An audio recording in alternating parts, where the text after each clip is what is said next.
This is my gift to the Holy See. Yeah, good, the Holy See, right. Taylor Bain-Takosa is preparing for a reckoning. You're such a neater packer than I am. She is Dene and a member of the Fort Nelson First Nation in BC. She was chosen as a youth delegate and is getting ready to travel to Rome to meet with Pope Francis. I still don't like that you're going to the house of ill repute. Taylor's mom doesn't want her to go. I know. The horrific legacy of residential schools runs deep in Taylor's family. Her aunts and uncles were forced to attend. As an intergenerational survivor, she knows they've been unable to talk about what happened to them. Just seeing them struggle every single day to, be proud of who they are, where they come from. It's hard. That's what motivates me to carry on this legacy of healing and just wanting a better future for the next generations, because they deserve that.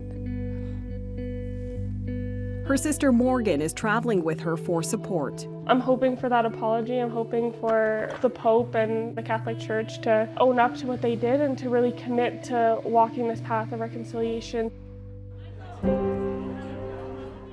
As Taylor arrives in Rome, so too do the other Indigenous delegates representing First Nations, Metis, and Inuit communities. They're here for a series of meetings with the Pope. Among them is Elder Angie Creer. Elder Angie is representing the Metis Nation of Alberta and has traveled here in hopes of healing, a moment she's been waiting for decades. She's also Catholic. What does it feel like to finally be here in Rome?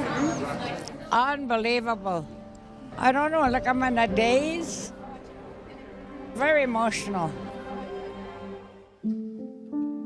As a residential school survivor, the 85-year-old wants to put her experience into record as evidence for future generations. I'll never forget that as long as I live, but I knew every time I was in trouble. I put my hand up and I looked, 2 straps. She hit me 10 times, bleeding all over. I never cried. I never cried, because when we cry, they like that. Angie was 8 years old when she and her 2 younger sisters were forcibly removed by the RCMP and taken to St. Joseph's School in Fort Resolution, Northwest Territories. The nuns and priests tried to dehumanize the children and strip them of their Indigenous identity, even assigning Angie a number. She spent a decade in residential school. So they gave number 6. That was my number. I got more lickings, number 6, than I did Angie. Angie wants the Pope to hear about the children who were abused and those who never made it home. Nobody wanted us. Oh, the white don't want you, the Indian don't want you, nobody wants you. I got news for them. I have an identity. I belong to the Metis Nation of Alberta. An estimated 150,000 Indigenous children were forced to attend residential schools in Canada, a government system that existed from the 1880s to 1996. The Catholic Church ran about 60% of those schools. These institutions aim to eradicate the culture, language, and traditions of Indigenous people. For years, there have been calls for accountability and action, but they have been largely ignored. Until May 2021, when at least 200 unmarked suspected graves were found here at the site of the former Kamloops Indian Residential School. It sparked a reckoning for Canadians. I just know that it shook the world. It shook us. So many people believe that this year wouldn't be happening had that not happened. Roseanne Casimir is the Cookpee, or chief of Kamloops Tishwatmik. Imagine the children who were ripped from their homes and looking out for the window. We met with Cookpee Roseanne on the 4th floor of the former Kamloops institution a few weeks before she left for the Vatican. There's a lot of pain. There's a lot of hope. There's so many messages that I'll be taking to Pope Francis. And for myself, it is an opportunity to really carry the voices, of our survivors, the impacts here of the findings of the unmarked graves. Are you expecting to get an apology from Pope Francis when you are there at the Vatican? Absolutely not. My hope is that he comes to Kamloops Tishwatmik. I believe Having him here on Indigenous land, on the unceded ancestral lands of the First Nations, communities of where it took place and where it had happened would be something that would be significant and would have a greater impact. As daylight breaks over St. Peter's Basilica, delegates are walking the path of reconciliation. Taylor, can I just ask, how are you feeling this morning? I'm looking forward to it. What you're wearing. Over the coming days, the Pope is meeting with each delegation, Metis, Inuit, and First Nations. We told our story to our Pope. We told him the hardships, the pain, the horrors of everything, sexual, mentally, and your soul. I seen our Pope. I truly believe there is an honest person here. After each private meeting, there was a time of reflection and display of Indigenous culture outside.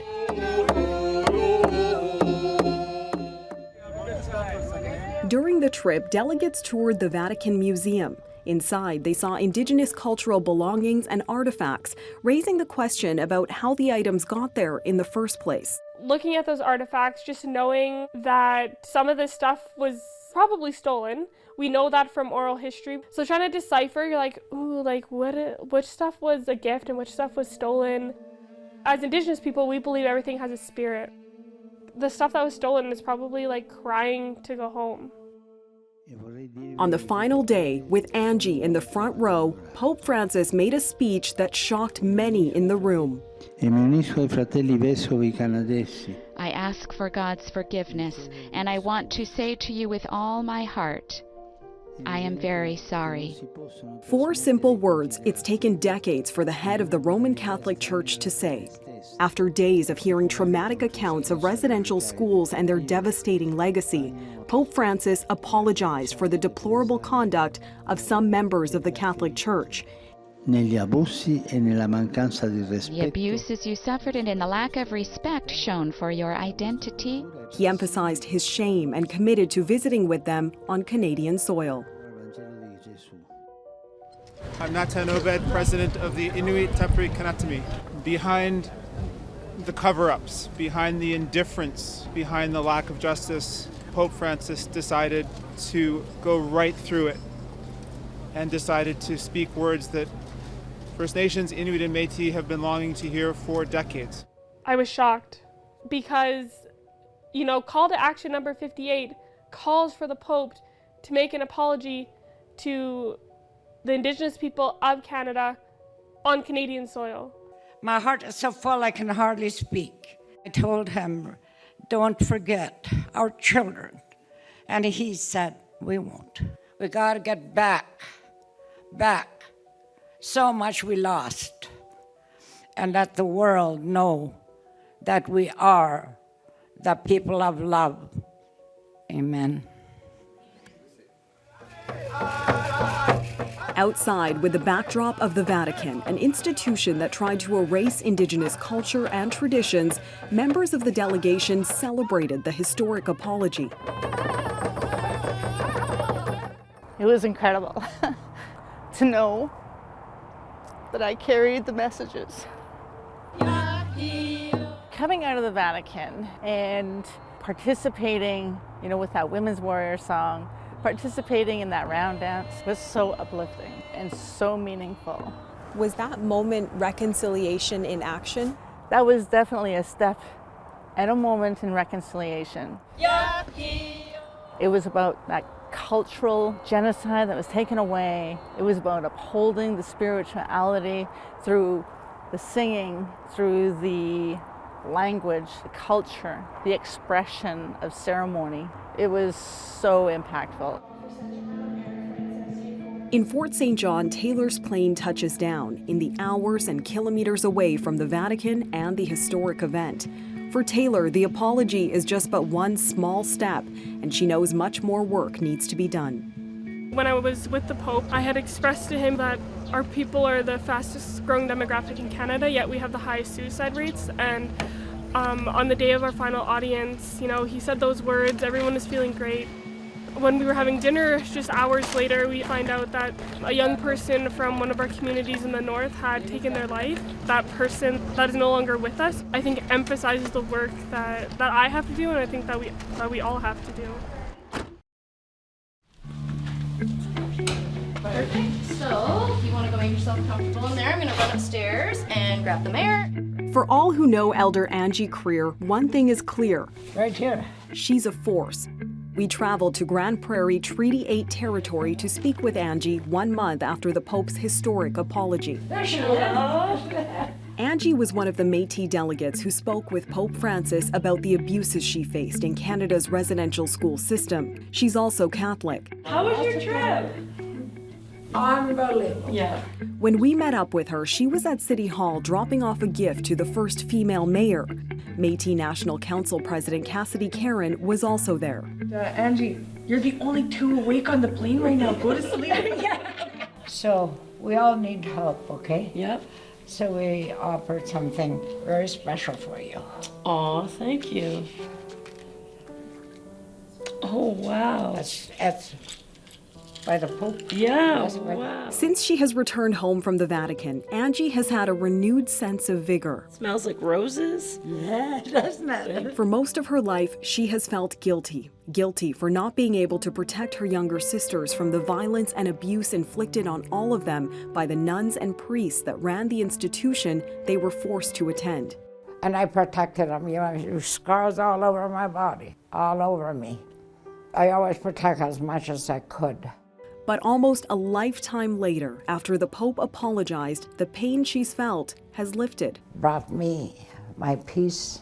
I'm no longer, I don't feel guilty, and I just feel free. I've been feeling free since I come home. And that, to me, I thank the Lord for that. It's not, I need that. I needed that.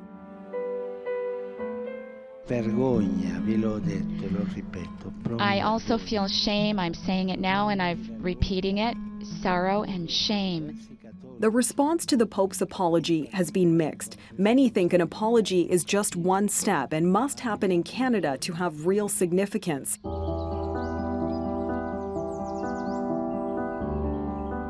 Roseanne Casimir is the cookpie of Tecumloops Tishwetmik. There are some who don't accept the Pope's apology.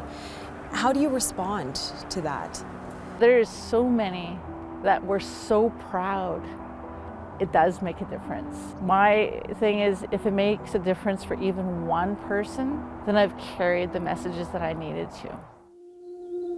In Kamloops, located on Tecumloops Tishwetmik territory, situated within the unceded ancestral lands of the Secwepemc Nation, Grand Chief Joseph Joe Manuel is reflecting on the past.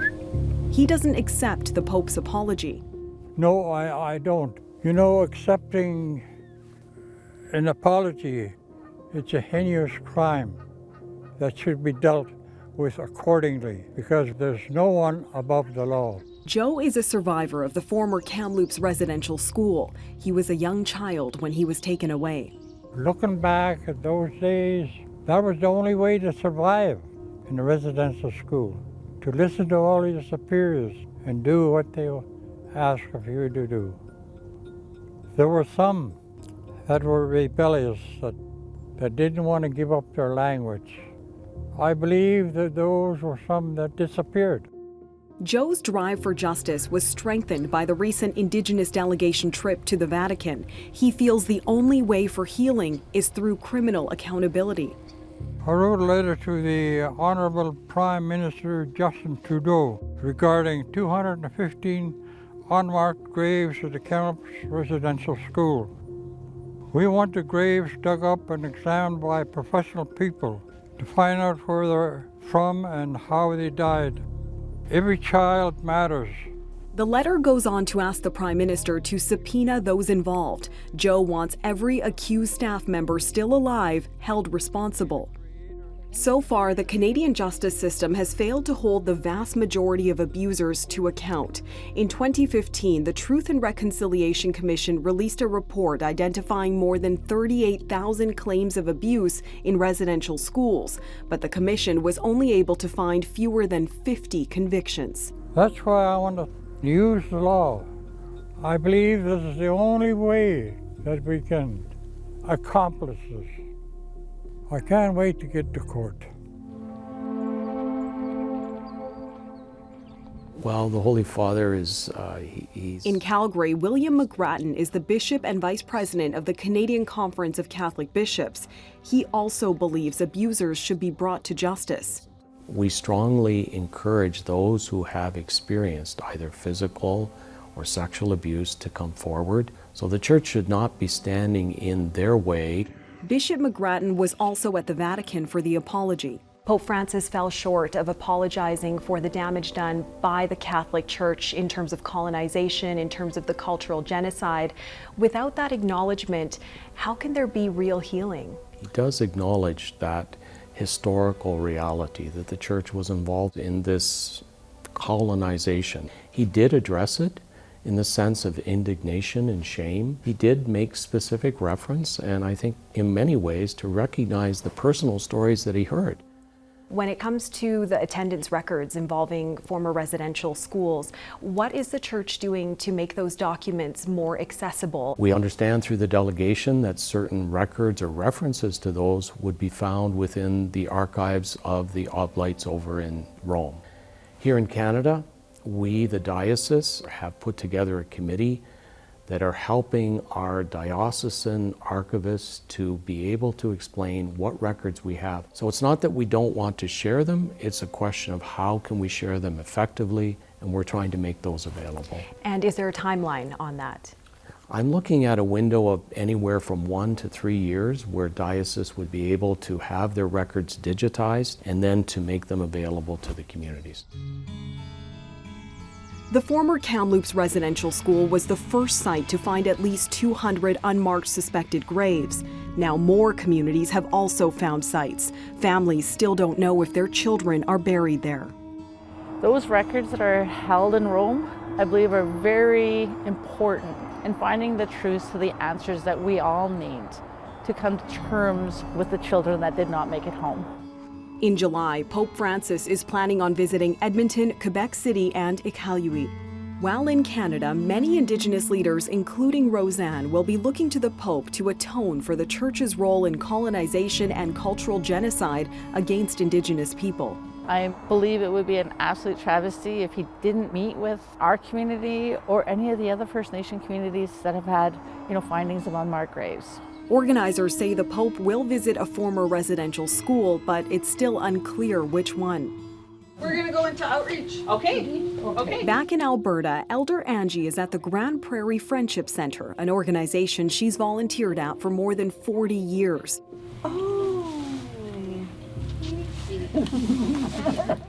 Part of her road to healing has been to help others, so much so that in 2005 she received the Governor General's Caring Canadian Award.